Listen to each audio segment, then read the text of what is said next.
10,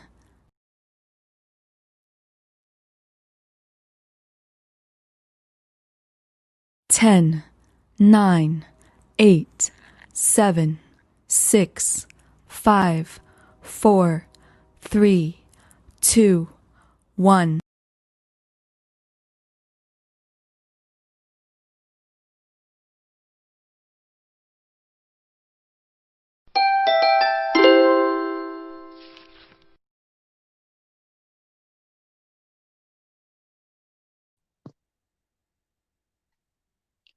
Hey guys, I'm Utkarsh Tandon and I welcome you all once again to this interactive post-match analysis session. And what a game we witnessed. It was a double header today and we witnessed two enthralling games. First in the afternoon between Rajasthan Royals and Royal Challengers Bangalore, a royal clash, and then it was CSK up against the Delhi Capitals in the evening. Talking about the first game, skipper Steve Smith won the toss, elected to bat first, and there was a change in the opening combination as Robin Uthappa was promoted up the order and did some magnificent job scoring quick 44 in some 22 deliveries, along with Ben Stokes. But it was Chahal in the eighth over who struck two successive wickets in two successive balls, getting Sanju Samson and Robin Uthappa out.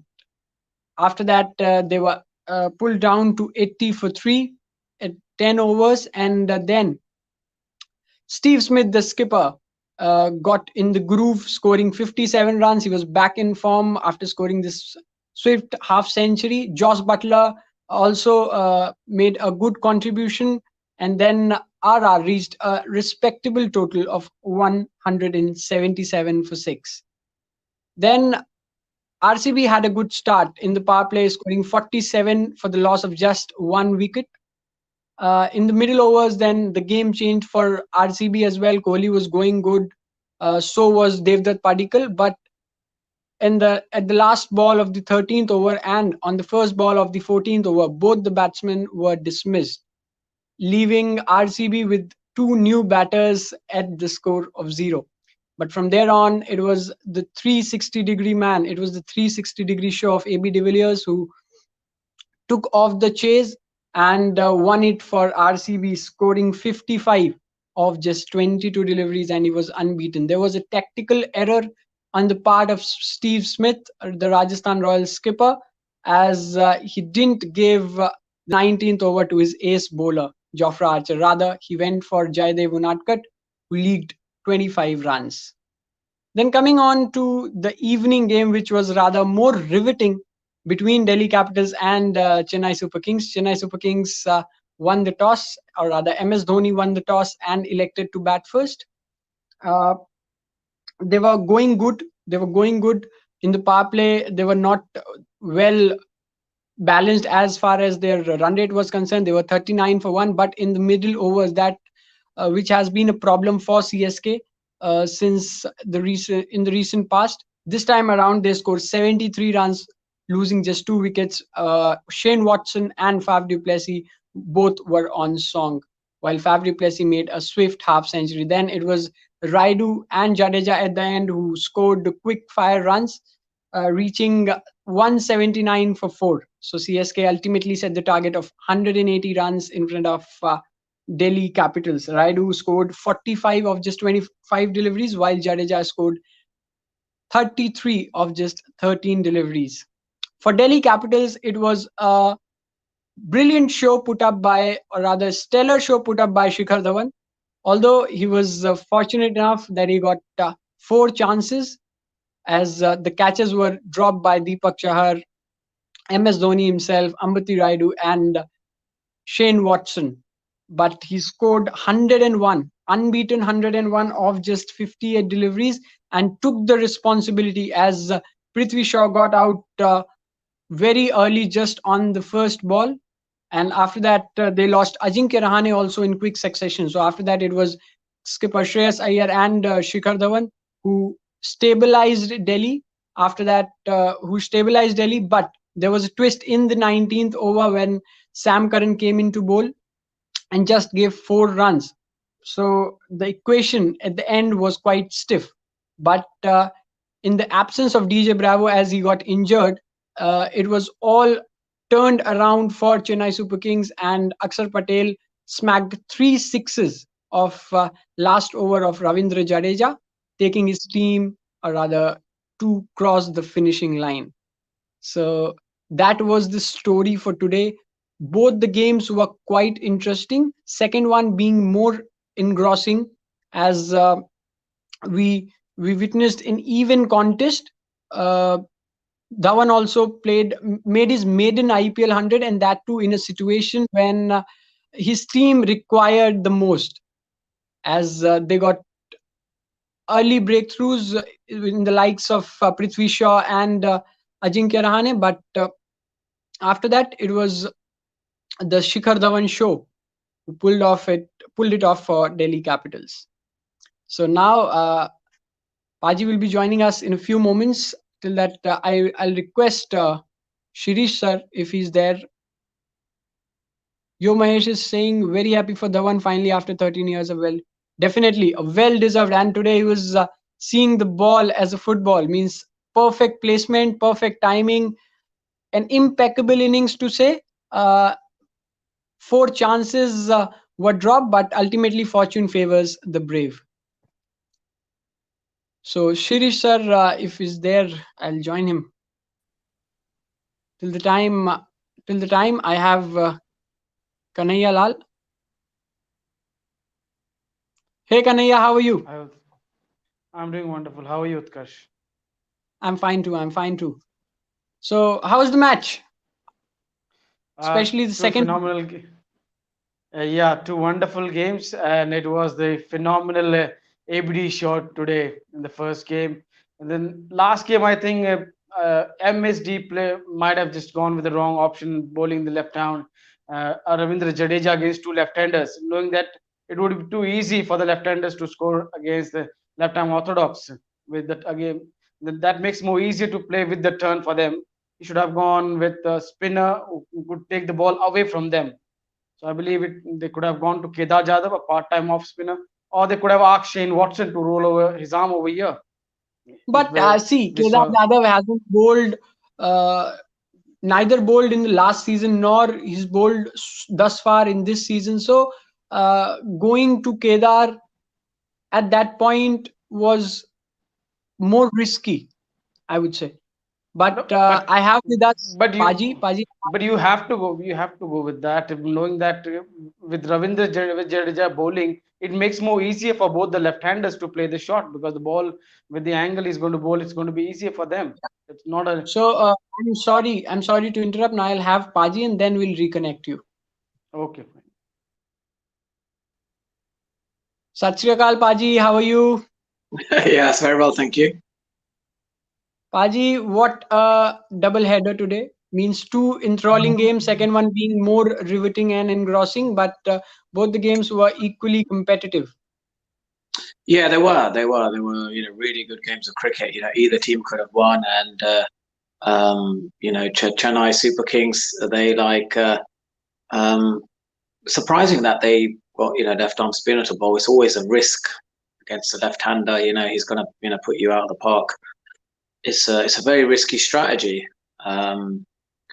Dhoni could have bowled someone else. I don't know if Dwayne Bravo is fit. Is he fit, or could he? He was injured. That's the reason he didn't bowl. Yeah, so yeah, they didn't leave him any choice then, did it? Sixes and yeah, it was a game for Chennai to win, but I don't think he's getting the support that he needs. But what can you do? Yeah, I'll request Shiri sir that he came in, but he wasn't connected, so I couldn't connect him. Please come back with his mic and camera open. Talking about the first game, Paji, between Rajasthan and Royal Challengers, a royal clash.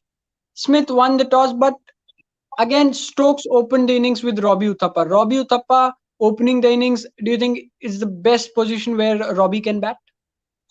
I think it's a good decision. I think it works really well. He's had experience in the past.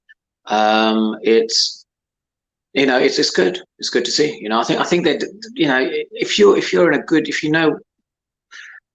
Robin Uttapar, good player. Is he quite sort of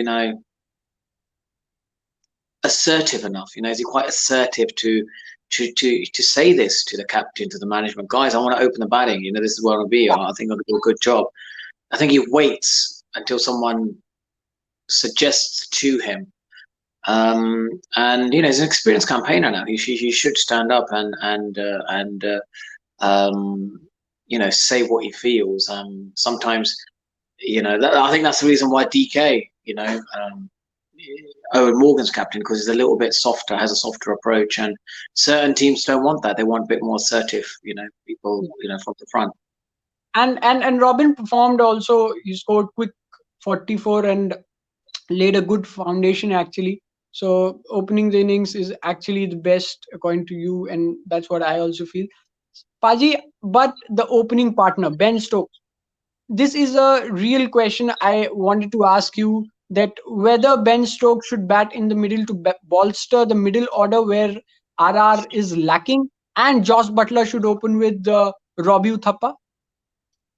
Yeah, I think that's a good combination. I think Ben Stokes at 4 will be good. He can hit the ball really well, and there's obviously plenty of experience, in Rajasthan Royals' team. It's been like I'm surprised, that they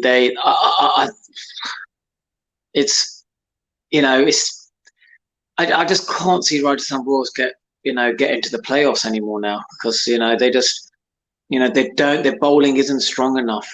It's just not strong enough to get the top batsman out. Today was a prime example of that. De Villiers, batted really superbly well, and you can see, like we talked the other day, bring De Villiers on after the 12th, 13th over, and they end up, winning the game, and that's what ended up happening. So that will give a lot of confidence to Virat Kohli, knowing that even if he doesn't have a great start, as long as De Villiers is, is there for the second half of the overs, they've got a chance of winning the match.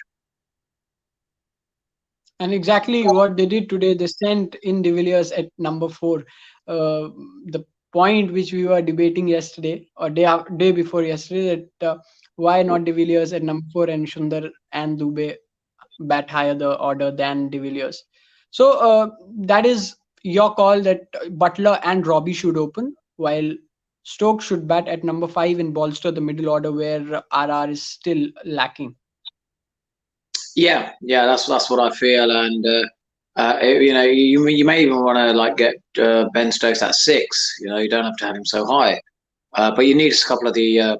Look, Smith at 3 is probably a good choice. He's he performed really well today, but I think the concern is that take Jofra Archer out of that equation, suddenly the bowling looks really thin. And I think they're lacking in another bowler.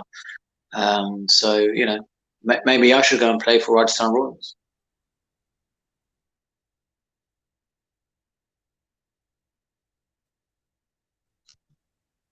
Yeah, and of Steve Smith in the second innings when 35 were needed in 2. In the 19th over, it's always said when your defense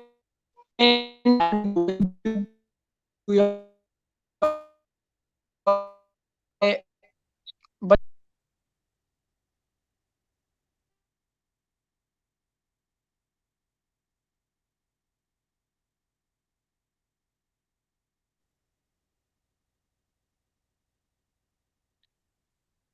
Paji, are you there? Am I audible? Yeah, I'm back. Yes. Okay. So what I was telling, in the 19th over, you give it to your ace bowler, but the penultimate over was bowled by Jaydev Unadkat, who is so much predictable that he'll just use that slow balls, and eventually he leaked 25 runs and changed altogether for Rajasthan Royals. So what's your take on that decision? This is what I'm saying, that there needs to be some work going behind the scenes of developing these players, because not every overseas player is going to perform, and the youngsters coming through for Rajasthan Royals, you're absolutely right. If you're predictable and they know what they're doing, especially against the likes of the experienced players, then that's what's going to be the treatment. You're going to get it's going to be predictable line and length, and then the ball's going to go out of the park. But what do Rajasthan Royals do from here? They ticked every box. Jofra Archer bowled well. The overseas players all ticked the boxes, but it just shows that they need something else. They need some of the, I think where Rajasthan Royals would every time lose the game now is in the bowling department. You're always going to see Jofra Archer, do well, but it will be the young Indian domestic bowlers. I think that's what they're lacking. They just need to either they need to find a role of where can we get the 4 overs out of them. Jofra Archer will always bowl that 1 over at death. So they and so they don't put them under pressure so much. So again, huge tick to all the overseas players, but it's this time around it's the young domestic players that are not performing well, which surprises me after I look at every team and there's a good youngster coming through, but only seems to be Rajasthan Royals that don't seem to have one of them. Yeah, that young fast bowler Kartik Tyagi. So now jumping on fastly towards the second game before adding up the fans. First question is that why was Kedar Jadhav in? My direct question to you, on a bigger ground in the previous match where you will prefer to have an extra batsman on a ground relatively bigger, you had Kedar Jadhav dropped. On this ground, a smaller ground where you'll prefer to have an extra bowler, you had Kedar Jadhav in. So my direct question is, why was he in? Do you agree or not? The thing is, Kedar Jadhav is such a good player when he's firing, but when he's not firing, it's like he's a player that you kind of hide in the team, hoping that he would perform. Look, I can't see him playing the next game. He's had too many chances, and he's just not. He hasn't really fired this tournament this year. And they're halfway through the competition, and I think they probably will, try and find another player to maybe bring Murali Vijay back. He hasn't been playing. I think the next game I would drop Sam Curran, bring back Imran Tahir, and I would also drop Kedar Jadhav and bring back Murali Vijay and have him opening the batting. Okay, so Faf at number 3 or Watson at number 3? Yeah, one or the other at 3. Okay. Last question before adding the fans is your word on Shikhar Dhawan's maiden IPL 100. Yeah, look, he's performed really well, and he's fitness has been a huge part of his success. But what I feel is that he's growing as a batsman because of Ricky Ponting. Ricky Ponting is a competitive coach. He's always there talking about what is the best regime in terms of how to get the best out of the team. And then he's a great believer. It only takes an over or a catch or one dismissal for the team to change. And it was that sort of approach to him where he's come just bat freely, and he can bat with a free flowing sort of bat that allows him to perform really well. Yeah. So I have with us Mr. Shirish Nadkarni today as well. So a warm welcome, Shirish sir. I think your mic is muted. Please unmute. In the meantime, Paji, Yo Mahesh is asking you a question that Akshar Patel is the unsung hero, and he's telling that Monty G, definitely Akshar isn't a classic left arm spinner who could turn the ball like you, but do you think he is perfect for T20s? Yeah, look, he's a good all rounder. He's one of them where if he has a good game, he's performing better than he should be doing. He's not going to set the world on fire, but he can bat, hit a few sixes. He can bowl as well. So he kind of like ticks that box. And he's a he's an Indian domestic cricketer. So look, I wouldn't be thinking him to be making a comeback in the Indian team, but yeah, in the IPL, all it takes is the thing is, if he was a fast bowler, I don't think he would have had the same situation. But because the left-arm spinner, he didn't have a choice but to bowl Ravindra Jadeja. It kind of played into his hands. Even I've hit sixes against left-arm spinners. It's a lot easier ball coming into the bat. So yeah, Akshay Patel, is nothing to like rave about his innings, but he's had a really good game. He's done really well. And definitely he's bowled very crucial overs for DC, and today also he just gave 23 in his quota of 4 overs. He didn't pick a wicket, but was not too expensive as well. So now I'll add up fans. So Paji, we have with us Mr. Kanhaiya Lal and Mr. Anurag. Both of you, a warm welcome to both of you. You're live in the show. Go ahead, Kanhaiya first, followed by Anurag. Hi, Monty Panesar. How are you doing? Yeah, good. How are you? I'm doing wonderful. You already addressed my question when Utkarsh welcomed you over here. The same point I had that MS Dhoni going with the left arm spinner with the two left hand batsmen batting in the middle was a wrong choice. That was my question over, but you already addressed that one. So, what do you think over here with Sam Curran? Chennai Super King using Sam Curran as a makeshift opener, does that make a sense? Because that can work for 1 or 2 games, but not every day. I believe so.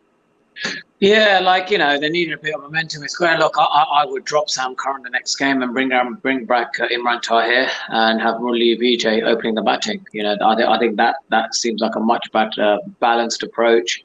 If Dwayne Bravo was fit to bowl that last over, I think Chennai Super Kings would have won the game. So it really depends on the fitness of Dwayne Bravo. Maybe it's a blessing in disguise for Sam Curran that actually he gets another game. But if he's not fit, then definitely Imran Tahir comes in for me. If Dwayne Bravo isn't fit, but if Dwayne Bravo is fit, then I'm afraid Sam Curran has to be dropped. And Rajasthan Royals continuously playing Jaydev Unadkar, who's leaking runs after runs. Maybe they should have gone with another spinner who's a talented spinner, Mike Markande. I believe could have been a better option over here. Yeah, I have absolutely agree with you. Absolutely, yeah. So now we have with us Shirish sir as well, who's joined us. Warm welcome, Shirish sir. Last time you joined, your mic was giving a bit trouble. This time also you are unmuted, please. You're muted, sorry. Can you hear me now? Yes, perfect. I have had so much of equipment trouble. My PC has rebooted about 6 times. My mobile is not allowing me to come into the studio. So we have to, it's like Dhoni wanting to use Bravo and not having him because he's in the pavilion. Injured. So I hear. Yeah. So Anurag, now coming to you, your question, Fanny. Yeah, I have one. Hi, Monty. Hello. So my question is that you must have been saying Prithvi Shaw bat for India and for this IPL franchise. How do you rate him? That there were so many good things said about Prithvi Shaw. Then when you come to his form, then it's like up and down. So what do you think overall about Prithvi Shaw? Is he just a T20 player or is he a T20 one day and test player? And what about his good and bad things in his batting overall? Yeah, look, I think he can play all forms of cricket, and he's a really good cricketer, and he's one of them sort of stories, that I would keep him in the team just because where he's come from. He's come from the slums, very poor background, and you need cricketers like that. You need to give faith to cricketers like that to keep playing. Don't be harsh on them. Let them just play cricket. And I'm glad that's what DC are doing. they're just going to keep giving him goes, and then they keep playing, to keep winning. Sometimes it's part of a winning team. If one player isn't performing, but I would love to see him, flourish on all forms of cricket, because what an exciting talent, what an exciting story. And that's what we want to see. We want to see cricketers from different backgrounds, different shapes and sizes, whatever it is, but not just sort of being discarded, but actually, like we do in England, Joss Butler's an X-factor cricketer. When it comes to Test cricket, we give him 2 or 3 Test matches more than a normal cricketer would. And same with Prithvi Shaw, I just because he's an exciting talent, and you need to give him a few more games. He's he's in that bracket of an X-factor player. And X-factor players, you give them 4 or 5 games more than that normal cricketer, and that's what I would do with Prithvi Shaw. If I can buttress your argument, Monty Bhai, you remember Marwan Atapattu, Sri Lanka? Do you know how many runs he scored in his first 3 tests? 6 innings, he scored 1 run. It was a series of 0-0, 1-0, 0-0. And then they threw him out. And then he worked hard in domestic cricket, came back. Then they gave him another chance. He failed yet again. Went back, went to domestic cricket, got a whole lot of runs. They couldn't ignore him. And this time, the third time when they took him, the kind of cricketer he went on to become. His records. He ended with an average of, if I'm not mistaken, 46 or 47, if I'm not mistaken. It is around this only. Yeah, I mean, he's one of the great players in Sri Lankan cricket. Yeah. But what a horrible beginning. So this is what Prithvi Shaw seems to be going through now. You've seen Prithvi Shaw batting earlier. Was it in Australia? We saw him batting, or was it in England? Australia. We saw him in Australia, and he got injured, unfortunately. And then since that injury, he hasn't really been that same player. So West Indies. Sorry, carry on. Monty Bhai, you were saying? Yeah. Since that injury, I don't think he's been that same player. But the thing is, right, when you're winning, you can afford to have players in your team that are not out of form. And that's something that, when Ricky Ponting is sitting down and he's thinking, okay, he's all about, it's that one catch. It's that, stay hanging in the partnership. It's that one wicket. The game changes. Game is slipping away. We're only 1 catch, 1 wicket away. That's the kind of approach, Ricky Ponting's all about. He'll be sitting down and be thinking, right, I've got the best out. As a unit, we're working well. But can I now, as a cricket coach, get the best out of Prithvi Shaw? He's a young player, similar stature, a short guy, hits the ball aggressively. Now, can I get the best out of him? So now, when you're winning, what it does, it allows you to give time to the players who are out of form. You start taking notice, right, we're ticking all our boxes. Which area am I not now? Where can I help the team? And now the attention will be on Prithvi Shaw. Okay, come on, let's get the best out of this youngster now. So that's why I'm a great believer of keep the winning combination as it is, because then eventually the players who are out of form, then the coaches can start giving them more attention. Yeah, I get you. And Shirish sir, if you allow me to add one more name to Prithvi Shaw, it is Sanju Samson. Both very good youngsters, but the aspect of consistency is missing, and that's why we say that they probably need to play for India, but they are not making the cut, because Samson also plays 2 to 3 innings in every IPL, but after that is not consistent for the whole of the tournament. Yeah, well, yes, that's true. I joined this telecast late, so I don't know whether you've discussed this, but Monty Bhai, what do you think of Dhoni giving the last over to Jadeja when he had 2-3 other bowlers available to him? I mean, pace bowlers. I mean, this is a small ground. Sharjah is a small ground. Jadeja is a left-arm spinner bowling to 2 left-handed batsmen, and at a major disadvantage.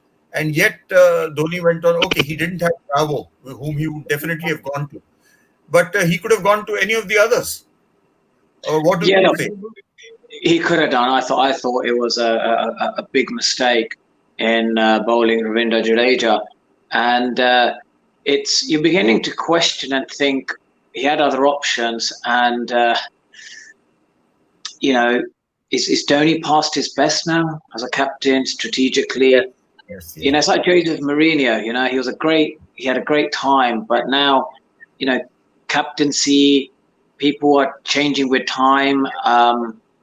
Has he adapted with time? Is he still playing out the Dhoni way? And it's not working out for him. He's not scoring runs. Is it time for him to be honest, have an honest conversation with himself and say, you know, when he looks himself in the mirror and he goes, look, am I past my best? You know, I've got to be honest to the management, to the team. No one's going to say to me, I'm such a big player. No one's going to come up to my shoulder and say, oh, Dhoni, you know, can you maybe, you know, relinquish your captaincy or, you know, maybe, you know, just drop yourself from the team. I think we could need a fresh start. What's your views? Where are you mentally, emotionally? Is a conversation he probably has to have with Stephen Fleming. And it's one of them ones, like, there'll be no one telling Dhoni to say, you know, yeah. maybe hand over the captaincy to someone else. And that's great cricketers are able to know that, am I good for the team or am I not?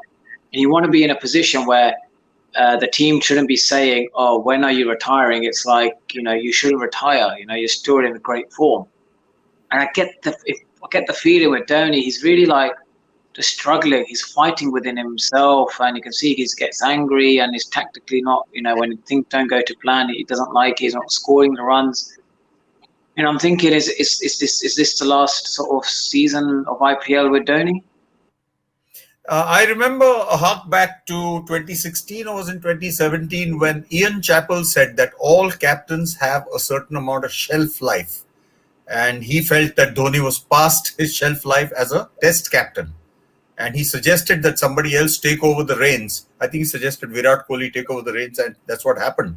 In fact, midway through I the think series. it was 2014. 2014 where Virat Kohli took over Yeah, over the 2014. reins. Okay, you got, yeah. So it's the point is that every captain has a shelf life, and maybe it seems that Dhoni does not have. I mean, is past his best, past his sell-by date, shall we say? What do you say, Monty? Yeah. The question is this, right? Problem is that this IPL is in UAE. If the next IPL is in India and he performs the same way, then I would probably say, look, Dhoni, I think last IPL, and you know, let's just, you know, celebrate your successes and let's move on as a team. So I think the only thing that's saving him and the management that they're questioning, they're thinking, you know, if we really want to do a farewell for Dhoni and we kind of think, you know, this is kind of like, you know, his last IPL, then let's give him another season if the IPL is in India. And if it's the same result, then I'm afraid we have to, you know, sort of part ways with Dhoni, because his record in India is phenomenal, you know, and certain players are doing well in the UAE, others are not performing as well. So I just believe that we need to see what Dhoni is like in India before we make, you know, such big sort of judgments. Okay. What you mean is that we should be as unemotional as the Australians are, when they told Steve Waugh right at the end, okay, this is your last test, you like it or not. Rather than us Indians who, you know, stretched Tendulkar to the point of breaking, stretched Kapil Dev to the point of breaking, where in the last year or two of their careers, they didn't deliver anything at all. So we shouldn't do that to Dhoni. Of course, Dhoni has retired from international cricket, but maybe IPL being a cash cow, there may be other reasons for him to keep on going. Look, for any player, money is a big issue. At the back end of your career, you want to be stretched for another year or two because your monetary gains are so high. I just think that, you know, Dhoni being so successful in India and especially on the red clay sort of pitches in Chennai, that maybe we need to see Dhoni in India and see what he's like. And then I think the likes of Stephen Fleming or the owners of Chennai Super Kings, or someone who's got the sort of, I think, the power, someone who owns the team, kind of think, guys, Dhoni, we need you to retire because you're financially losing a lot of money because you're not winning, you're not getting us in the top 4, you're not performing like you used to. That was our brand as a thing. So when you put the financial implications in place and you show the figures to say, Dhoni, when you're performing well, this is the worth of the franchise. When you're not performing well, this is the value of the franchise. Like, we can't keep making losses, and we have to make a decision now. I'm sorry, but you have to go. And that probably in India seems like a sensible option. And plus, a farewell in India for Dhoni is fitting. But I think at the moment, UAE, being in the UAE is probably the only thing that is saving. If this was in India right now, I would definitely be saying to Dhoni, look, this is your last IPL. And I'm sorry, mate, but we're going to move on next year with a new captain and a new team. Yeah. You need to be on the move. That's what you were saying. Yeah. So now I'll move to Aman, who recently joined us, new guest. So Aman, warm welcome. His mic is off again. His mic is off. Yes. Please unmute yourself and you can go ahead. He has. Hello everyone, and especially Monty and Teresa. Yeah, hello. And what do you think about the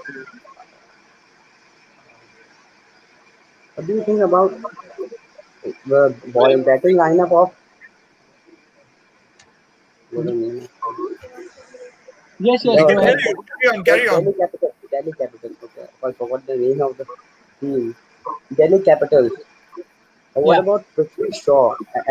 As of you were all was talking about him, but is it the time to move on because he performed really well in the tournament so far, but he was getting starts but getting out on a bad shot.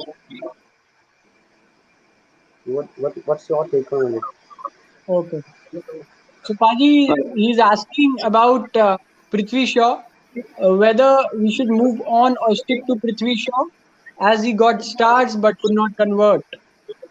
So first Monty Paji and then... Yeah, look, I think I answered this question earlier. I think that when a team is winning, Prithvi Shaw can afford to play and not score the runs. But I think now it's that sort of time where you kind of think that, right, we're top of the table, we've got 14 points, we're going to make the playoffs. Now, my next stage is I need to get Prithvi Shaw firing. How do we do that? That's where Ricky Ponting will have the opportunity now focus a bit more attention on Prithvi Shaw. So look, I would love to see Prithvi Shaw just get maybe one innings where he fires, and start scoring some runs. That would be brilliant. That's the advantage of being in a winning side. Suddenly, the players who are not performing, you can start now focusing yourself on them because the playoff is in the bag. I think people will be watching Ricky Ponting. They will be, especially the people in the BCCI, they'll be thinking, right, if you are this really good coach, then get the best out of Prithvi Shaw as well, because we're paying you huge sums of money, to be the Delhi Capitals, and one of your requirements is to keep developing our homegrown players. We pay you large sums of money and it's handsome figures. It's okay. It's great.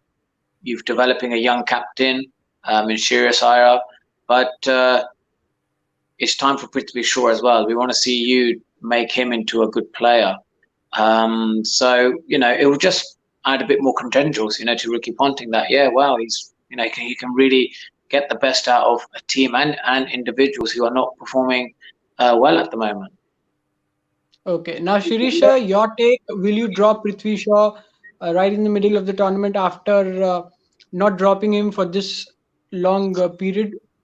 And I would request you to please answer it in Hindi if possible.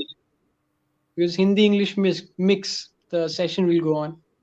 Okay, नहीं मुझे लगता है कि पृथ्वी शॉ इस वक्त तो अच्छा खेल नहीं पा रहे हैं। उनके पिछले 2 या 3 इनिंग्स में उन्होंने बहुत जल्दी अपनी विकेट गंवा दी है, तो शायद उनको 1 या 2 गेम के लिए बिठाना चाहिए, दूसरे किसी को चांस देना चाहिए, और फिर वापस मुझे लगता है दिल्ली कैपिटल्स तो क्वालिफाई तो करेंगे the way they are going, तो मुझे लगता है कि उनको बाद में वापस लाना चाहिए, उनको 1-2 गेम बिठा के बाद में वापस चांस देना चाहिए कि भाई जाके खेलो, so that he can sort out the problems that seem to be, he seems muddled in his batting. You see today's second ball, he was cramped playing back. And even in the previous game, I saw that he didn't get any score. I think he tried a square cut and got out. Whatever, he's not batting well. He's not batting the way we saw him batting when he first came into the Indian team. Would you agree, Monty Bhai? Yeah, look, I agree. I agree. You can see a modelled cricketer is when they're getting out on different ways of getting themselves out. And he really needs to get his game organised and just work out go back to basics. Where is my strength as a cricketer? Where do I hit the ball really well? Where do I don't hit the ball well? What is my options against particular bowlers? And I think he's a young cricketer. He just needs to work out in his game and his mind that, and something maybe he should discuss with Ricky Ponting and say, well, today's game, these are going to be the bowlers. What is your options? Discuss these options with him. And then he shouldn't be very clear in his mind. This is my boundary option against this particular bowler. And then at least, he is organised. He knows what he's doing. At the moment, I feel like he's playing like the wrong shot against the wrong bowler because he's unsure, and that's what he needs to do. He really needs to sort of think to himself, okay, if I play against a fast, quick bowler, what is my boundary option? Where do I hit the ball for a boundary? And he's not sure. He does not know how to play different bowlers. And he keeps sort of having the same way of playing against all the types of bowlers, which I think shows his sort of naivety and immaturity and his sort of innocence in the game. And that's why I believe he needs a bit of help. He needs a bit of help in understanding the tactics, the strategy of cricket, and not just play what comes, natural to him and think, right, this was my natural strength and these are my natural boundary hitting options, and it will work for all bowlers. Cricket doesn't work like that. Yes, one more thing I have to add to this to both the expert. Hello, I want to add one more thing to both the experts. That is it that Mayank Agarwal continuously scoring runs is also getting into his mind. We saw Mayank Agarwal picked after he got injured in the Australian team and he got his place in the test side permanently. Is it one more factor is getting into his mind? Actually, you're saying something which one of our former players, Yo Mahesh, just put on a question. I saw it on the ticker. He said, why move on from Shaw? If RCB would have done that with Kohli, today Kohli would be where he is. So keep patience and calm, he'll perform. Now, I am all for this, but what I feel is that at the moment, he seems so muddled that it is necessary for him to take a couple of games off, clear his mind from all the doubts that are assailing it, as Monty Bhai just said, and then bring him back, maybe for the latter games of the tournament or for the playoff stages, because I'm pretty sure Delhi Capitals is going to qualify. So there'll be number of games still to be played. And I think you can bring him back later. Yeah. And just if Yo Mahesh is in, I request him to join. I have shared the link in the live chat box. And just to add what Paji and Shri sir said, right when he made his debut, he was vulnerable against the in-swingers. And right today, as we speak, he's still vulnerable against those in-swingers. So the change, the improvement, what we were talking about hasn't been there for Prithvi Shaw. Maybe he hasn't been given enough opportunities, you think? You have Rohit Sharma, who is weak against the outswinger. And he's still weak against the outswinger. Yeah. But he's improved so much that once he gets past that initial phase of his innings, then to dislodge him is very difficult. Yes. But he Agreed. still has that weakness against the outswinger. So For the Prithvi has a first weakness initial 10 deliveries. For the initial 10 deliveries, yes. So now we have Rohan Sharma with us again. Hello, Rohan. A warm welcome. We're live in the show. Go ahead. Hi, thank you for having me again. So, as Shiri sir said that yes, Prithvi Shaw has some problem with the in swingers, and he's at the very beginning of his career. We have seen great players like Hashim Amla and Aaron Finch getting crammed when when the bowlers target them with the in swingers. So I think it's too early to make decisions that Delhi should keep him aside. They should keep him rested. I believe what they can do, one or two matches they can make him rest, and we can have Ajinkya Rahane up the order as I believe it is the best position where he can bat. So they should try Ajinkya on for the number one position for one or two matches, and let's see what Ajinkya able to convert his start, or will he be able to get starts. So let's see this. And I do have one question: that is it that Dhoni has lost faith in DJ Bravo as a batsman? As he's batting really down. We have seen him scoring good runs in IPL and worldwide. He's known for that. He's known as Mr. T20 worldwide. He has he has wickets in his armory. He has great sixes, fours in his armory. So why Dhoni isn't promoting DJ Bravo up the order? Monty Bhai, you want to field that question? Yeah, look, the thing is, right, he's been so successful at the lower end of the innings that Dhoni's probably thinking that it's best to keep him there. But then also it's a confidence thing. You put him up the order, then people like Anbati Raidu and Kadir, they'll probably think, "Wow, don't you have faith in us?" And I think when you've been so successful at a role over the past 10 years, you kind of think to yourself, well, DJ Bravo is such a great player that he should be able to keep performing at that lower end of the innings. But I just feel like age is catching up now, with CK, Chennai Super Kings, one they've got to. They may have to get rid of, not this year, but next year. They probably have to, get rid of quite a few players, and you'll probably see a new CSK team if this aging team doesn't perform. Also, I feel you made this point yesterday, Monty Bhai. Nothing succeeds like success. If the team is doing well, a lot of things get papered over. For example, Kieran Pollard's position in the batting order. I think in previous seasons, so many Mumbai Indian supporters have been, slavering at the jaws, saying, "Why the heck are you keeping Kieran Pollard for number 7 and number 8? Send him up the order. Yeah. Give him a few balls to play so that he takes time to get settled. But once he's settled, he's unstoppable." So far, because Mumbai Indians are doing so well, the fact that Kieran Pollard is still playing very, very few deliveries. He hasn't had all that many deliveries. I don't know. We should have we should check how much he has made in this IPL, how many runs he has made in this IPL, and of how many balls. He may have a huge average because he keeps getting not out at the end. You know what I mean? But the number of runs, he hasn't played all that many balls, and that might hurt Mumbai Indians in the latter stages of the tournament when it becomes too tight. Underutilization of Pollard. This is what I think you're talking about. As a batsman. Yeah, I agree. I think the likes of Kieran Pollard prefers not to take the responsibility of batting. He'd rather come in a situation where, the run rate is 14, 15 and over, and he's trying to slog it out where that's an impossible task, and it puts less pressure on him. Suddenly you say to him, go up the order, go and get us a quick 50, and the odds are in his favour. He doesn't want. He shies away from that responsibility.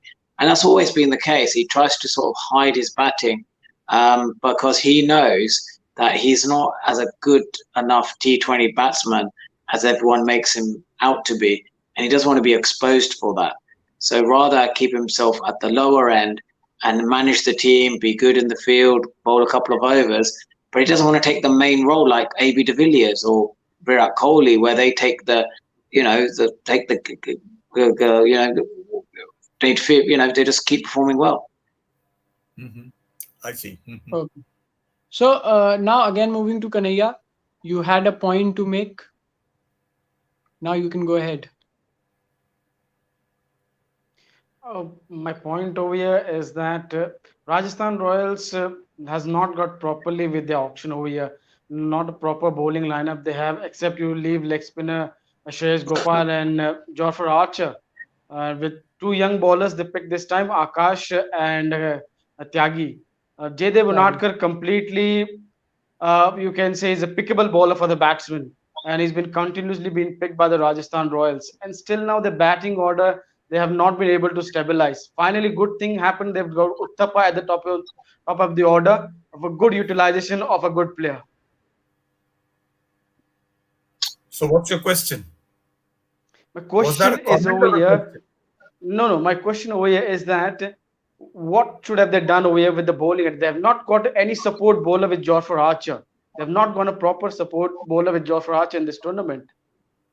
And just to add, Paji and Shirisa, just to add to his question, that Unadkat only has slow balls in his armory.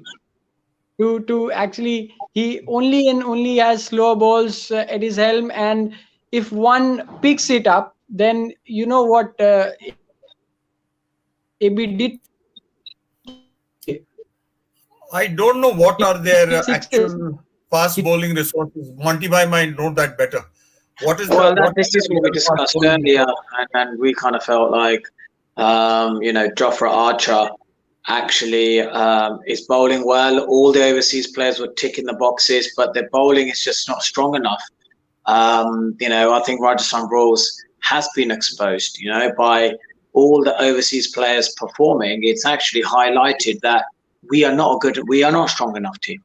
They'll probably end up being bottom, or they won't qualify. They need to strengthen their bowling department, and that has to be by picking some key young domestic players into their team. This year I'll be surprised if they make it to the top four. The overseas are doing a job, but it's not four players cannot make a team. You need the young domestic players in the team performing as well. Perhaps that's the point that Kanhaiya was trying to make, that they have recruited a couple of youngsters, but they have not utilized them. Is that right? Yeah, they've not got much Indian experience fast bowlers. If they've got Arun Varun, but he stays unfit. He was a one talented bowler if you look at him, but he's not there. Last time he was. Yes, I think you mean that they too much banged on the young guns rather going towards experience. I think this because is you needed what you someone with Jofra Archer, an experienced bowler who could run in and show the support to Jofra Archer, and that we are missing over here in this side. Yes, and Paji, I think, mentioned it earlier as well. Yes, Paji. Yes. Yeah, we agree. Like, Jofra Archer's had a fantastic season this year. He's batting really, really well. His strike rate at times is over 200. And you kind of think, wow, Jofra Archer's got that ability in him. He's bowling quick. I thought one of the best bowling displays was against DK when he got him out. A quicker ball yet again. DK exposed against fast bowling. But today, when I saw him get hit for a big six, the next ball, cut, Aaron Finch. But teams know. They say, guys, it's only 24 balls. Just, even if he leaves 1 or 2 wickets, it's okay. He cannot take more than 2 wickets. And if he gets, 24 to 30 runs, 2 for 30, we are happy. We are happy that Jofra Archer's performed like that, because we will play catch up against the other bowlers, and they target. At the moment, they are targeting the young Indian domestic bowlers because they know that Jofra Archer hasn't got the support. And then you look at the other end with Delhi Capitals. You've got Rabada at one end, and he's got his fellow South African teammate who actually wants to break Shoaib Akhtar's, fast Yes, bowling record. record. And that is a great example of two bowlers supporting each other. And I absolutely agree with you. Jafar Archer is alone in this. He needs Lone a Wolf. partner at the other end to support him so he can actually help Rajasthan Royals win games. Individual performances after a few games get boring. You want to win games. You're like, oh, it's 2 for 24. I'd rather, help my other mate out the other end. I get whacked, but we win. Oh, we get over the line. And I'm sure Jafar Archer is probably thinking, I don't want to score. I don't want to have a striker of 200. I don't want to go for 2 for 24 every game now. I want to win games. And you're only going to win games is if you have a bowling partnership with someone else. And Jafar is missing that. Do you think Yes. Pat And- Cummins is also missing a bowling partner, fast bowling partner? Because he's That's the most another- expensive, Yeah, expensive player in the auction. That's a great point, and this is the trouble when you're overly priced and then you don't perform again. It's like I believe Pat Cummins shouldn't even bowl in the power play. They shouldn't bowl him. Yeah. Completely don't bowl him. They get the young sort of Marby and the other youngster to play because they're both experienced, they're both good, they're both probably bowling better than Pat Cummins. Just to give an option, as Sirisa said, he's also somewhat a kind of a lone warrior and he's not getting support from the other end. But Rajasthan don't have that bowler to bring him in to support Jofra Archer. But Kolkata has someone like Lockie Ferguson, and he's sitting there on the bench. Well, this is the whole dilemma. This is the whole dilemma when you're picking a team. You kind of ask yourself the question, what is our strategy? Now, KKR's strategy was DK to captain the team. Sunil Narayan will be part of that. Is he banned now from bowling? So now they have to completely change everything. And I faced Lockie Ferguson in a great cricket match in Australia, and he's quick, he's fast, he hits you on the head. He's like Shane Bond, very awkward. And I just don't understand why he's not playing. Why didn't even KKR build their team around fast bowling? You can see Delhi Capitals being so successful. Ricky Ponting has openly said that we focus at the back end of the game. We don't think about the front end because he knows that the fast bowling department will always bring them back. Now, like they say, if you don't know how to be successful, just copy a team, copy and paste. That's it. Kolkata Knight Riders they need to copy Delhi Capitals. Simple as that. And Pat Cummins and Lockie. Mumbai Indians also with 3 pacers, they are going. Yeah, they played really well. Yeah, really well.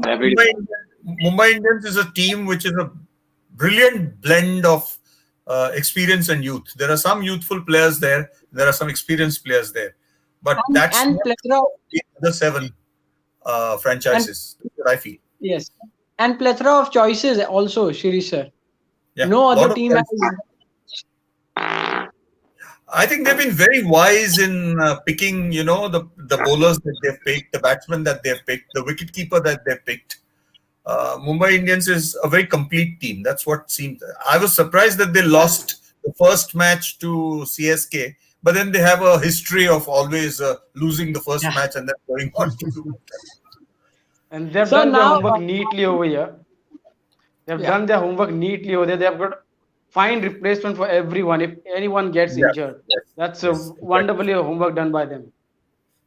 So now quickly taking a word on tomorrow's match before wrapping up the show. First game between Mumbai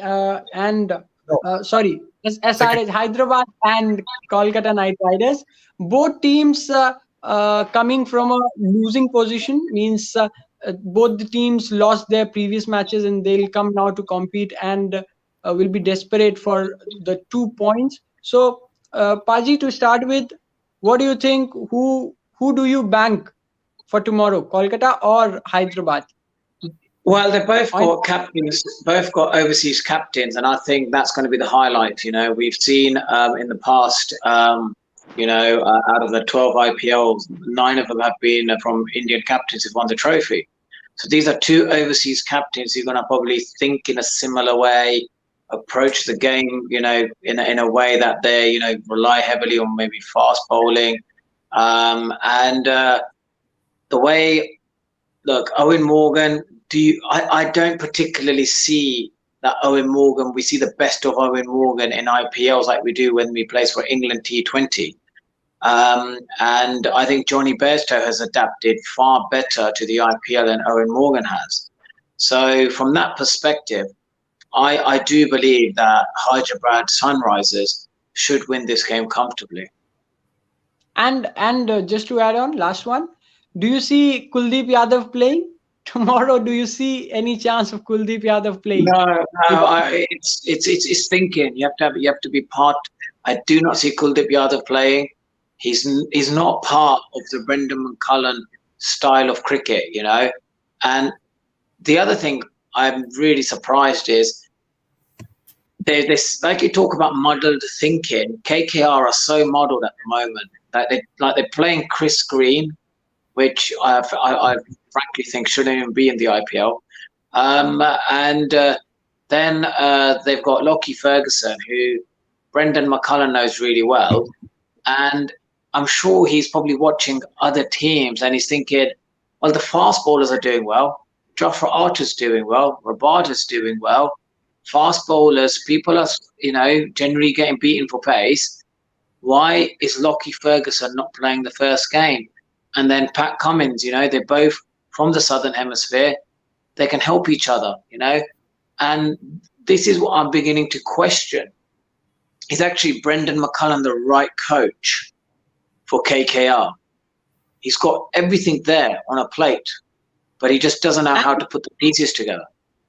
And to add on, Tom Banton got 1 game and then he was dropped. Means for Tom 1 Banton, game, in my opinion, Tom Banton should not even played at this IPL. Tom Banton, Chris Green, both do not play. You have Owen Morgan, Lockie Ferguson, Pat Cummins, they're your 3. Then you've got obviously Sunil Narayan, who's not going to play. So take Sunil Narayan out of the equation. Then you got Andre Russell, sorry. There you go. They're your 4 overseas players that you lock in and you think these are going to be our 4 overseas players playing. They just seem so like they're not sure about their strategy. And why aren't they not sure? Is there something in the camp that they're not happy about? They've got David Hussey there, who's their bowling coach. What is he thinking? I don't know. Like, what kind of style of thinking he is? What does he want to do? Like, why would you play Tom Banton? Why don't you play at the start of the innings? Like, do you know what the biggest issue is? It always comes down to the big players. The likes of Andre Russell is not performing. And who's going to go to his shoulder and say, Andre, I'm sorry, mate, but I'm not going to play you because you're not performing. Who's going to have that conversation with him? No one will. It's a difficult conversation. Brendan doesn't want to do that. He knows I actually do not want to play Andre Russell. He's not performing. I need to bring in other. So he has to bring in other players like Tom Banton, like Chris. These other, and what he really wants to do is drop Andre Russell, bring in Lockie Ferguson, play Pat Cummins, Owen Morgan. Then it gives the option of Tim Banton, or if Sunil Narayan was fit, then fair enough. But then Tom Banton or the other one, luxury. The problem is Andre Russell in that team. That's the problem. Do you also think that Sunil Narayan, Calcutta Knight Riders, KKR, are afraid that if he is called again by another umpire, he won't be able to bowl for the rest of the IPL? So they're trying to preserve him for a match which may be a crunch match for qualification. Do you think so? Yeah, absolutely. If I was a coach, that's what I would be doing. I would preserve him as much as possible. But you need to have the difficult conversations, If tomorrow Andre Russell plays and he doesn't fire, I've got to be a strong enough coach to say, look, Andre, I'm sorry, man. I've given you 9 games. We need to qualify. You're not getting us over the line. Like, without taking it personal, do you think we will qualify to the playoffs if we keep playing you? You know, ask him the question. Can you be honest with us, man? Where are you mentally, man? How's your bowling? How is your batting? Like, you know, this is when you bat at your best, and this is what you do well. At the moment, this is what you do. So you don't say straight away, we're going to drop you because he's not going to like it. But you tell him, look, this is when you're good. This is when, if we keep playing you, we put you in this position, and then these are the results we're getting. Like, if we keep doing it, we're not going to make the playoffs. Do you understand that? And he goes, yeah, we understand that. So how do you think we can get to the playoffs? So, Siri sir, who is going to take that hard call, as Paji mentioned? See, there is also a reason you can take the hard call, because you can see that Andre Russell is not running on the field the way he always used to be running. He's got some problem. He's injured. He's got a problem with a quadricep muscle, or he's got a strained hamstring. I don't know which it is. But you see him, he's very, very gingerly running on. He's not able to stop boundary balls. You know, the balls that are going towards the boundary, he's not diving. He's hobbling and hopping gingerly over the ball literally after it crosses the boundary, escorting the ball to the boundary. So I agree totally with what Monty Paji is saying, that somebody should have a conversation with him and ask him, put the onus on him. Hey, Andre Russell, listen, Dre Russ, we know you're a big-time player and, marquee player and so forth. Are you going to be able to get us over the line? If you don't think so, then can you suggest whom we should replace you with, maybe for a game or two, and see how they fare? So should Baz take the responsibility as the head coach and just step up and say, take that hard call? Paji? You need to ask Baz that, because I know what Monty Paji thinks of him. I am very, very clear in my mind. So no, look, I think Baz is, new into coaching, and he's probably got certain ideas and methods, right? And he's probably not getting that. And now he's finally got Owen Morgan as captain. That's what he wanted, right? So now, we may see a different type of Baz, and I think his hardest call is going to be the conversation with Andre Russell when he taps him on the shoulder. And he goes, Andre, can I just have 5 minutes with you? And I think that's going to be one of his hardest conversations. But all good coaches have to know how to deal with big personalities. So I think if Andre Russell fires tomorrow, I think he'll save a lot of havoc for Brendan McCullum. But if he doesn't, then I think he needs to, that big tap on the shoulder, and gosh, I hope he's prepared. It'll be below the shoulder. You've seen Baz's size and Andre Russell's size. Yeah. And just to move forward, for SRH, do you see any change, Paji? For SRH, Hyderabad? No, I don't really see any big. No, any big changes. I think the batting is firing really well. Maybe Mohammad Nabi will come in, as an option. But I think the 3 main is that. Again, if the openers don't fire, then what are their options? What are Sunrider Hyderabad options? Do they like do they change the batting order where, but if they both do really well, then yeah, great. So Sunriser Hyderabaders can do well. But I think my issue with Sunrider Hyderabaders is if Rashid Khan goes the distance like he did against Rajasthan Royals. Yeah. And we don't see a plan in place for that, then I cannot see them qualify. Yeah. For the playoffs. And especially in the absence of Bhuvneshwar Kumar. So Shirish sir, I have a different question for you. Reliance on the top 4 Kane Williamson, Manish Pandey, Johnny Bairstow, and David Warner. Reliance on top four. Apart from that, in the middle order and lower middle order, I think SRH. Do you think is losing the trick there? There is one major fact that nobody seems to have brought out in this particular forum, and that is the form of David Warner.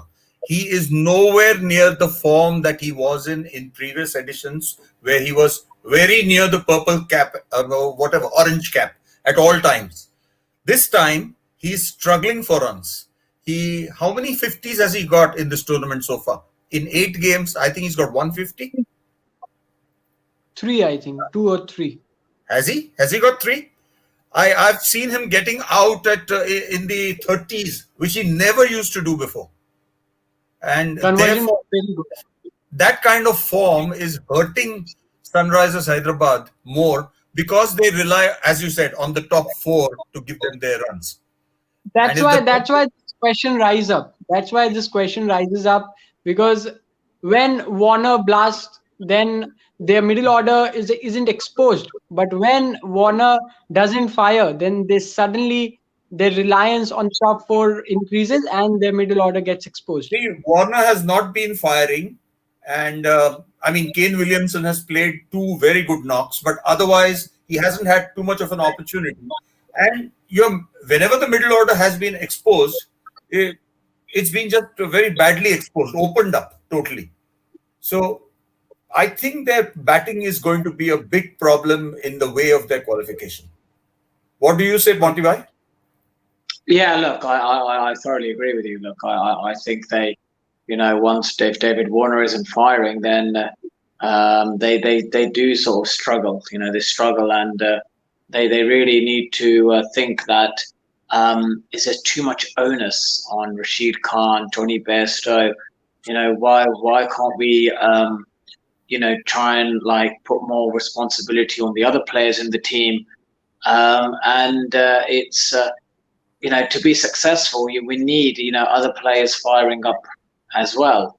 So yeah, look, I just think that Laxman, Muralitharan, they like the overseas players, performing and doing the major sort of, contributing in the major parts of the game.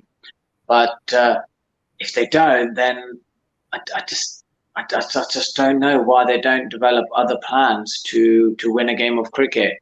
But it's something they may have to consider if they want to qualify for the playoffs. There you go. So, yeah. So now, last word on Mumbai versus Kings 11 Punjab. Both teams winning their previous games. They'll clash at Dubai. So for Mumbai, do you suggest? For Mumbai, I don't need to take a word, but I'll take it from Paji and Shirisa. A quick word on Mumbai Indians. Paji, you could go first. Yeah. Look. Mumbai Indians are a really good team. You look at them; they've got a young Kishan who's doing really well. Quinton de Kock again. Look. That's an example where he didn't do very well, but he's had a good innings. And Prithvi Shaw could do the same thing with Delhi Capitals. Come into good use. Rohit Sharma, is a good captain. He does well. There's Kieran Pollard who ticks that box, and the bowling is ticking all boxes. But for me, the real surprise is Hardik Pandya. He doesn't get phased if he's not doing well, but he's very much keeps his confidence intact. And I think that is what's helping his brother as well, because his brother seems a bit emotional, the lefty, and and that is so important that the both brothers are actually performing well for Hardik for Mumbai Indians, because they both play a crucial role, in that sort of middle of the innings where they come to bat or he bowls, and they both need to, I think, keep doing what they're doing. I've always believed, that 6-7 position in the IPL is such a crucial position. It's a difference between, the teams kind of got there and they just need to just get over the line. And you can see Hardik Pandya doing it. You see his brother getting them over the line. Also, but yeah. Yeah, and also, yeah. So that's that. To win IPL, that position is so important, and I think Ben Stokes should be batting at 6. that should be his position, coming at the back end of the game and making sure that Rajasthan Royals are winning rather than being at the top of the order, because then there's no one there to win them and get them to the finishing line. That is such an important role, and it's such a key role that every team needs to make sure that's the first position you get right, is who's our player that will get us over the line. And I think Hardik Pandya is that player for Mumbai Indians. To what you Shirish, said, no. Let me add something to what Baji has said about Hardik Pandya. This is an example of a player turning a negative into a positive. Now, Hardik Pandya, right from the start, has been arrogant and cocky. His demeanor on the field is always, swaggering about, and he makes no bones about it. But what has happened is, after that episode where he got banned for a little while, the unsavory episode about the television thing and so forth, and then he had the injury of his back, which is still impeding his bowling. But he's come back. He's worked hard. He's come back strong, and he's turned that arrogance into a positive quality. This is what I feel. Meaning, it's like Viv Richards walking out onto the field. He doesn't apologize to anybody. He swaggers. Say, oh, yeah, you're the opposition? Okay, I'm going to bloody kick the heck out of you. That's the kind of attitude with which Hardik Pandya comes in. And more often than not, he's succeeding. 75 to 80% of the time, he's succeeding in doing whatever. So, therefore, Mumbai Indians, in my opinion, don't need any change in the lineup. You've got people like Bumrah at the back firing. You've got even Rahul Chahar, who's not a great spinner, but he's doing a damn good job. He's getting a couple of wickets every game. So, why change a winning combination? You don't need to. But now moving to Punjab, who will desperately be needing a win and the 2 points as they are bottom feeders. So, Paji, any changes for Punjab? Look, I think Chris Gale has to play. Question mark is with Glenn Maxwell. Batting order of Chris Gale again, number 3. Number 3. I'll definitely have Chris Gale at 3. And he's obviously come in for Chris Jordan, who hasn't Chris Jordan is still there, but for me, Glenn Maxwell is still a question mark. I'm thinking, do we really need Glenn Maxwell? Can we replace him with someone? It's a bit of a question mark for me. I'll ask you one question, Paji. I'll ask Paji one question. The captain who wins the toss tomorrow in Dubai between KXIP and Mumbai Indians, what do you think they should do? Should they bat or should they bowl? I think they should bowl, because I think both teams are good at chasing. Punjab 11 showed that they if they know what the target is that they're chasing, they're a better team chasing that down, and it's less pressure on them. But if they are going to set the target, then again, it's a lot of onus on Chris Gale, how he performs. He could come out doing really well. You just don't know. Like the other day, you kind of thought, well, gosh, if this is Chris Gale, I think we're not going to see much of it. But he kind of turned it around. Yeah. So yeah. Look, it depends how Chris Gale performs. He's such a crucial player that if he gets it right, he'll win so many games, and that's why they call him the universal boss. So, chasing or setting the target, I think the game will be very much dependent on Chris Gale. So, which team are you betting on? Well, obviously Punjab Kings 11. I think they're the informed team at the moment, and with Chris Gale coming back, I just think it could be that sort of boost that Glenn Maxwell needs. He's like, wow, first game, this is how it's done, right? So the kick on your backside, mate. We need to see more of the good stuff from you. And sometimes it's that psychological boost. So look, I hope it's the thing is, you don't want the tournament to run away 3 quarters away and you know who the top 4 are. People start switching off. They'll just wait for the playoffs. You want a few unpredictable results, because then every game, the viewers will be watching. Yeah. Shirish sir, what's your take? Well, I also feel that the the captain who wins the toss and elects most likely to bowl first Okay. is likely to be the winner of this match. Uh, And in I Dubai, don't really. Let me say this last thing because I don't want to say it. As a Mumbai Indian supporter, I wouldn't like to say it, but I feel that Mumbai, having won 5 games on the trot, may be induced to take their foot off the accelerator without being hurt by it. Whereas if Kings 11 Punjab lose one more game, they're out of the competition. yeah, So I feel that they will come with a lot more hunger.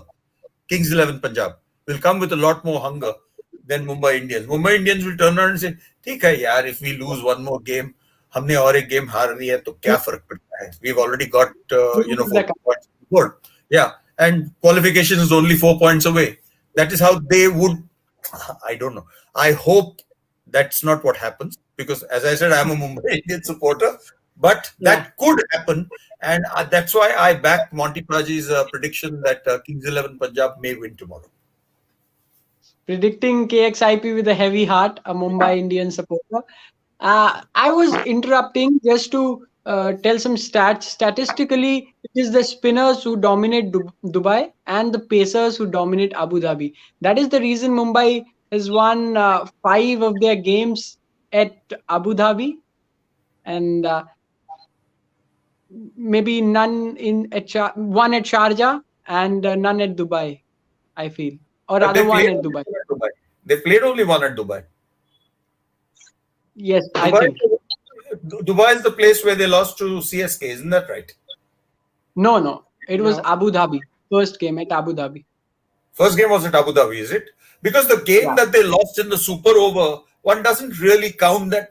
I mean, okay, yeah, you lost your 2 points there, but you don't really consider that to be a loss. That was, side. I think, in Dubai against Royal Challengers Bangalore. That was, I think, against Royal Challengers Bangalore at Dubai. So a quick word before wrapping from the guest fans Kanhaiya and Rohan. Kanhaiya followed by Rohan. Kanhaiya, any question? Last one.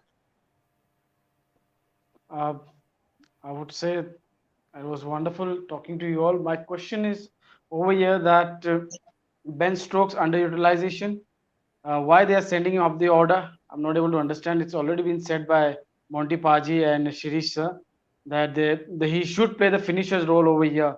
And the IPL cannot be won by a makeshift opener. You need to have proper openers. Like you see why Mumbai is doing well, why DC is doing well, because they've got a proper openers. If you look at the KKR, Rajasthan Royals, few teams are still dependent on makeshift openers. So have they not done their homework well over here? Well, for that matter, Kings 11 Punjab has the best set of openers in this IPL, but they're not doing so well. Just because they are not getting support from others. Paji, please take. Yeah, look, I agree with you. I agree that Ben Stokes should be used as a finisher role, not go up the order because he's such a big player.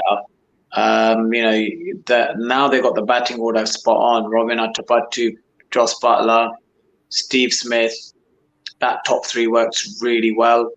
And then, we can have the likes of, Ben Stokes coming in at 6. But for me, I think if we can see the likes of Robin Atapattu, kind of like say, right, I'm the guy who's going to bat 10 overs. Joss Butler, you go for it. Steve Smith, you go for it. I'm going to be there. I'm the guy who'll get that 50 or 40 balls or something like that. Then you've got game plans in place, And I think some of these experienced Indian players who played in the IPL, they've been underutilized, and I think now we may see a better version of Rajasthan Royals. And that's what the point which I immediately texted during the match to Shirish sir, that why not Butler is opening and Ben Stokes is actually bolstering the middle order where KKR is lacking and KKR or rather RR is lacking and RR want. So Shirish sir, now you can answer. I don't have an answer to that. I really don't have an answer to that. What Paji said was spot on. what he said was spot on. I mean, they're using this man, wrongly, unfortunately. He should not be at the top of the order, Ben Stokes. He should be in the middle order, trying to play the finisher's role. He's got those strokes, unconventional left-hander strokes, and I don't know how they're going to go forward. If they do what we suggested tomorrow, then there may be a different result for Rajasthan Royals. Okay. Now, Rohan, you're the last one, and you can ask your question if any. You are unmuted. Yeah. My last question. Is there any chance we could see Imran Tahir in next match, and any chances CSK qualifying this year? I asked this question of Monty Paji yesterday, that Imran Tahir, who won the purple cap in last year's tournament, has not even had a single game so far. Why?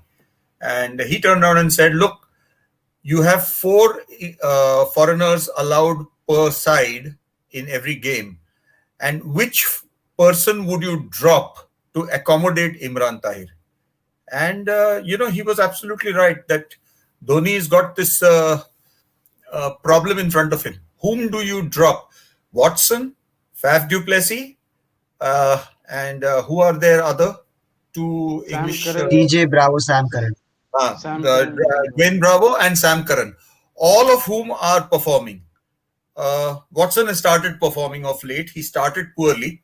So I felt the only person you could drop was Watson and bring in Imran Tahir, but then that disturbs the batting order from the number 1 position. So I think Imran Tahir is suffering from CSK having problems of plenty in the old man's department, if I can put it that way. Yeah. Because that's really a dad's army. I mean, more than 7 or 8 of the players who play regularly for them are over the age of 35. So, Imran Tahir is the oldest. He's what, 41? 42. Yes. He's 40 plus, 40. Definitely. Yeah. Any chances qualifying this year, CSK? Small chances, but yes, there are chances. The way they played today, the chances are fading quite rapidly. Sad to say. Yeah. And tomorrow in the encounter which we have is the only team which has qualified every time that it has played. It has played in 10 editions and qualified for the final 4 in all 10 editions. 2 years they were banned, and this is the 13th edition. So that record no other team has. But the way they are playing this year, it is literally a dad's army trying to scrap its way against youngsters with fresh legs and a lot of ambition. The chances of qualification appear to be dimming by the day. So that's why. Thanks for answering them. I'm brutally frank, you know me. Answer. One more question. I want to put one more question to you. That Sunrise Hyderabad has brought in Jason Holder as a replacement of Mitchell Marsh. Do you think he should also be there in that playing 11? They have got plenty of headaches. Whom they drop over here with the four foreign players only allowed? I don't know whether they'll be able to make room for him. Mitchell Marsh has gone back because of injury, and Jason Holder has come in. Jason Holder is a very fine player. He can bat also. He can bowl as well. Because of his height, he brings the ball into the taller batsman at a very awkward height. So he is a very useful player. But whom do you drop? Can you suggest which of the 4 they would drop? Yeah, that's very a big headache over here. These 2 teams, Rajasthan Royals and Sunrise Hyderabad, they have a lot of headache because they have 4 fixed foreign players whom they cannot drop over here. Exactly so. That's a big headache they have over here. And before that, before Jason Holder, they have Mohammad Nabi, who in UAE conditions he hasn't yet been seen much in the tournament. Yeah. Who in UAE conditions might be more suited. I mean, Mohammad Nabi and Rashid Khan between them could, really make life difficult for any of the opposition batsmen. But he hasn't even had a chance. Tomorrow, I believe they'll go with Nabi as well. Nabi gives a batting, extra batsman to them, and they have that experience in the lower middle order where they rely completely on Abhishek Sharma and Priyam Garg. True, true. But just to make a point, dropping Kane Williamson, who has been making some crucial runs for them, and at a good pace as well. In I think it was the last to last game when he made some quick fire 42, 44 runs of just 26 deliveries. So he is continuously making crucial runs for them. So dropping him, I think it may be hard. What's your take, Shiri sir? I would not drop him. I mean, Kane Williamson is such a mature player, and you never see him not trying enough. He's always a game trier. He won't leave anything. Some of the other players like even Andre Russell, you get the feeling that sometimes they're going through the motions. They're not really putting their 100% into it. Not so for Kane Williamson. Kane Williamson is a real hard trier. He's been giving results. I don't know on what grounds you can drop him. I would not drop him if I was. Siri sir, always being criticized for the strike rate. I would just like to mention last year when he was the captain of Sunrisers, he scored more than 700 runs at a strike rate of over 140. Staggering 140. Even his current strike rate is around 140. If I saw it yesterday or day before yesterday. He's got a strike rate of around 140, which is very good for T20.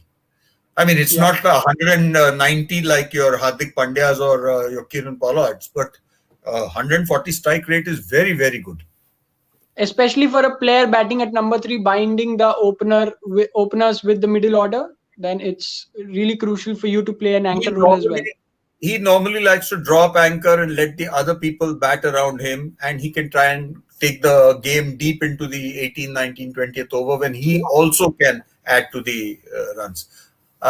Very few players in his side would be able to perform that function. So I think he is indispensable to that side. Yeah. So on this note, now I'll wrap up the session and thank all the viewers who've joined us, along with thanking Kanhaiya ji, Rohan and Shiri sir for joining us. And this interactive post-match analysis session will continue for the whole of the IPL at 11:45 p.m. Indian Standard Time every day. So tune in every day, guys, and have a chance to interact directly with us in the live stream. So goodbye from my side. Goodbye. Thank you. Nice talking to all of you. Nice talking to you, sir. A pleasure. Pleasure, sir. Pleasure. Thanks a lot, Kanhaiya. Thanks.